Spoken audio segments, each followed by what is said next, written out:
Виж, лей, Кирмир, бах ти миризливия магазин. Байгани в магазините, пич, какъв е то отзад, бе? Приятели, дойдохме в Италия. Вече сме ден 3 или 2. Ден 2, ден 3, да.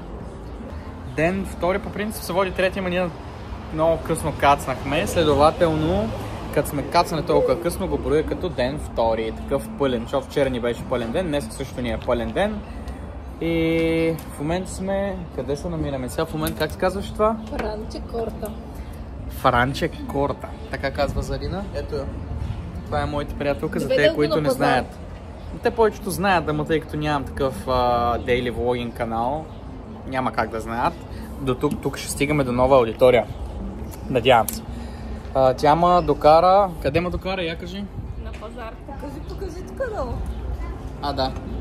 Тук има турби. За тебе. И зад мен. И тук също... Опа, чакай. Как да ги покажа тези турби, бе? Ето така. Така става ли? Да. Сега. В момента сме седнали на Макдоналдс, малка кратка почивка. И ще ви покажа веднага къде сме на Макдоналдс. Взехме си по няколко бургера да захраним двойната гушичка, защото, нали, хубав живот трябва да се живее.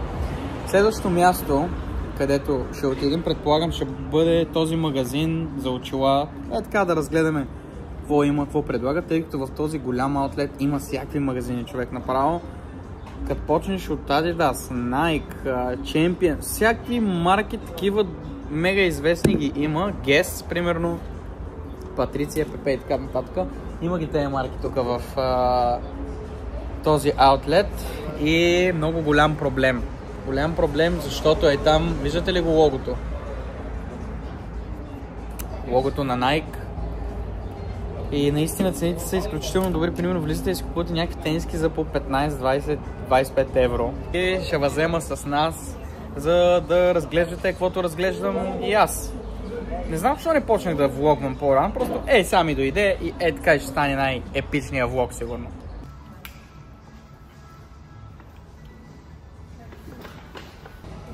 Аз пак разглеждам някакви очила и нищо не мога да си харесам.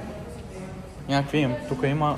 деца сменят стъклата, Emporio Armani. Няма да взема такива. Къде ще нося Emporio Armani? Аз да не съм луд. Ей, тук е един Ray-Ban. Сега ще ви покажа как ми седи. Я? Ей, този Ray-Ban. Охо, я виж, Заринче. Цак. Новите ми очилца. Ходът ми, между другото, на гривна. Омага, до сега си мислих, че съм снимал. Тествах някакви очила, пробвах. И реално нищо. Някакви очила на пол. Пич. Сега ми стана тъп. Мислих, че снимам през цялото време. Ма както и да е. То няма какво да споря тук. Много грозни очила. Право, нямам думи. И бах му майката. Мерси, пичове. И Зарина кихна и ми го предаде на мен. Между другото, искам да видите Nike магазина, колко е голям. Гледай за какво стана въпрос. Тук ще трошим пари. Бах му майката. Между другото, знаете ли как мириши на гумна на някои места? Направо някакъв оборе тук са едно. Ма както и да е сега, знаете ли какво ще направим? Първо отиваме до това. До колата да си оставим тези турби, за да може да напълним още по 4 ръце. Ето го, входа. Франчекорта, Village. Направо Village ли е? Land of Fashion, пише. Тоест, яко. Яко да харчиш пари. Да, ето вижте, тук може да разгледате за какво стана въпрос. Мога да му штракна една снимка. За да може да видите за какво стана въпрос. Магазин на Levi's. Там по-надолу е на папири. Общо взето, наистина има супер много магазини в този Village. Ако идвате в Италия, къде да им кажа, тук близост до Милано, Кремона, не знам какво се води.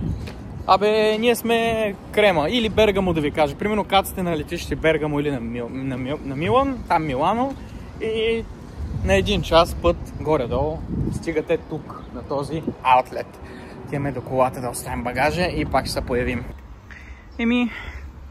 Има място още. със сигурност. Загоре-долу още толкова. Ти какво мислиш? Да, има. Има ли място? Пак и отзад на седалките. Да, верно, че няма никой на седалките отзад. Рендака върши работа. Аре. Кой е следващия магазин? Натам? Ето тук сега влизам. Къде? Алкот. Тук има някакъв магазин Алкот. Не го знам какво. Това. Сега ще видим какво представлява това. Ай, влизай. Ето. 29 евро. Тук по 20 евро. Дънки. Къси. Като за заринчето, перфектно. Ето и мъжката ви секция. За мъжката аудитория. 40 лева. Панталони и всякакви работи има, според мен. Това примерно е готино. Ако го обръщам, скъпо идва, според мен. Така че ще видим.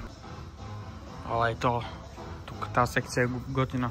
Тези панталони примерно. Вижте тази риза, бежева, светло бежева. Знаете ли кое има кефи? Кефи има факта, че ето го това екип. Бежево с бежево, черно с черно. Кефи има факта, че в случая като се води аутлет, някои от тези неща, примерно които са аутлет тук, ги виждаме в България, само че като току-що заредени. А те като са току-що заредени, няма как и да са по-евтини. Затова аутлетите тук са много по-добри. Взех някакви работи и чакам. Сега ще ги тествам и ще видите и вие. Не знам къде сама 32-ката. Много ми е голям газа вече. Бах му майката. Бия. Ама нещо. Не са ми комфортни. Така като клекне, ще стане биг проблем. Не знам, братле. И корема. Трябва да взема да го прибера малко, защото на манекените изглежда добре, ама тук не. Искам да ви кажа, че нямам търпение за Рина да се тества нещата и да излизаме от този магазин, защото е много гаден, брат. Мирише, смисъл, хем, че нищо не ми стана, хем мирише, братле. Всички немити краката, сега ще ми излезнат гъби на краката. Даже, ако ме питате мене, бих казал на Зарина нищо да не си купува. Виж, лей, кир-мир, нечиста. Бах ти миризливия магазин! Байгани в магазините, пич! Какъв е то отзад, бе? Ето я, Зарина, дами и господа. Ти реши ли да си взимаш нещо от тук? Боже, от най-миризливия магазин, вижте какво ще се купи. И да отидем. Така ще следвам специално да видим само къде е. Ето ги, това са миризливите каси сигурно тук. Не бе, шегувам се. Тук в тази част на магазина е нормално да ни мириши. Ето, приятели, най-накрая излизаме от миризливия магазин с една миризлива торба. Зарина поне е доволна.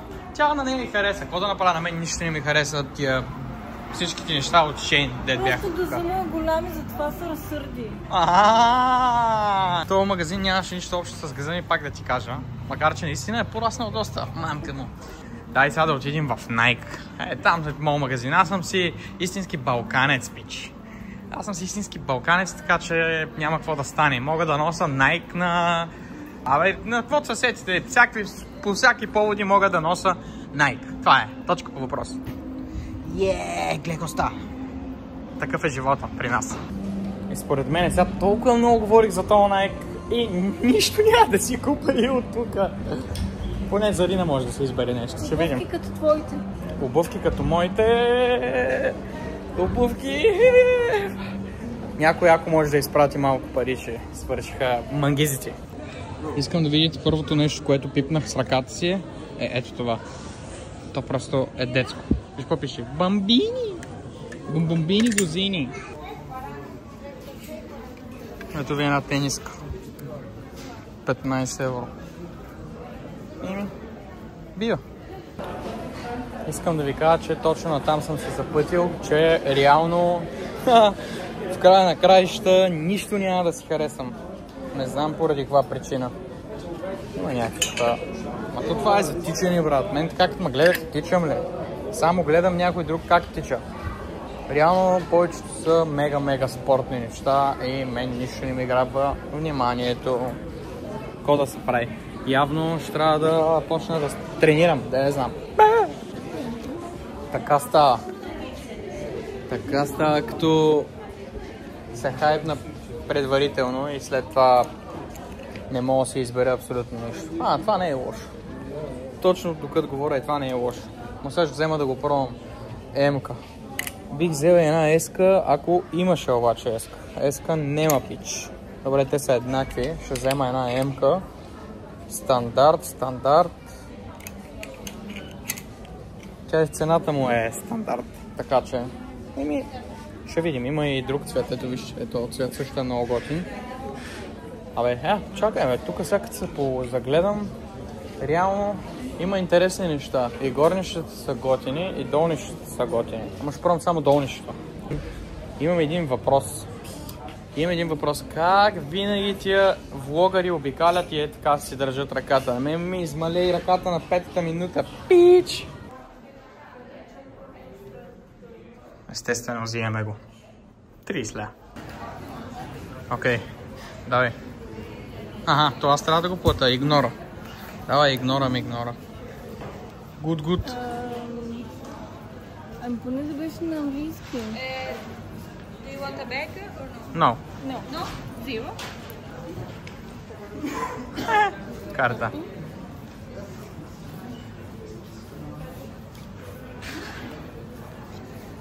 Много яко на самообслужване. Перфе. Така, цак, ето го. И директно стана всичко. И сега вече си имам едни панталони за 40 ле. Вижте го как му бягат обувките от петата, пич. Как така е? Бащата на моите приятелка има рожден ден след няколко дни. Се опитваме да намерим един парфюм Gucci Guilty. Абсолютно не знам какво се водише. Ако не го намерим, ще измислим нещо друго да му подарим. Така че сета. Иначе тук тя влезне там отзад в Пинали магазина да го търси. Аз ще ви покажа сега един друг, в който аз ще влезна, защото аз съм като магазина същия. Boxwear de Rues. Не знам как се казва, пич. Ето ще влезне, нищо няма да казвам. Дано си намеря нещо интересно. Взех го от този магазин. Ей го къде е. Една турба, вътре има едно като потник с качулка и дънки между другото. И сега в момента сме в женското царство. Кико, Милано, гледай целият магазин. Все едно само за нас работи. Нема никой пич. Ето мен. Мога да се гримирам. Попиши номер 1 мейкъп бранд in Italy. Мале, да. Защото е италиански, верно, Кико Милано. Нещо не ми дава да снимам. Пише ми, че не се е напълнила паметта на телефона. Изчистих тук някакви работи, да видим дали ще може сега. Ама той един влог пак, всеки път като реши да снимам някакъв влог и винаги трябва да стане някакъв проблем. По принцип най-големият проблем, който винаги става е да ме домързи. Но този път явно проблема е друг. Тъмън се надъхам и нещо друго ще развали нещата. Сигурно не съм за влогвания човек. Пак показвам тази торба, ето я и Зарина, купи някакви неща. И сега само трябва да стигнем до колата. Тя е тук отпред. Качваме се на колата и си отиваме към Крема. Ето, така изглежда рендака. Цанк, българските знамена задължително трябва да са отпред, да се знае и багажищата. Ето тук място за моята торба. Добре, бива. Като за 500 евро става. Ето, качихме се в колата. Доволна ли си поне малко от пазара? Можеш и още. Тук има едно магазинче, дето в принцип и през него обичам да минавам, ама... Свършиха ми парите, гайс, няма как вече. Трябваше да се тръгваме. Полудях. Много време сме. Дай малко вода, някоя дет да не е топла или те... Няма такава, заповядай. Става за пиене, както ви казах. Слагам шапката. Не слагам, тя е много топличка. Просто тръгваме от тук сега по магистралата, ще минем и горе-долу за 1 час. Сме си в Крема. В Крема ще видим какво ще правим. Ще излизаме или няма да излизаме. Суши. Да, тя искаше да яде суши. Ще се видим, ако ще се видим.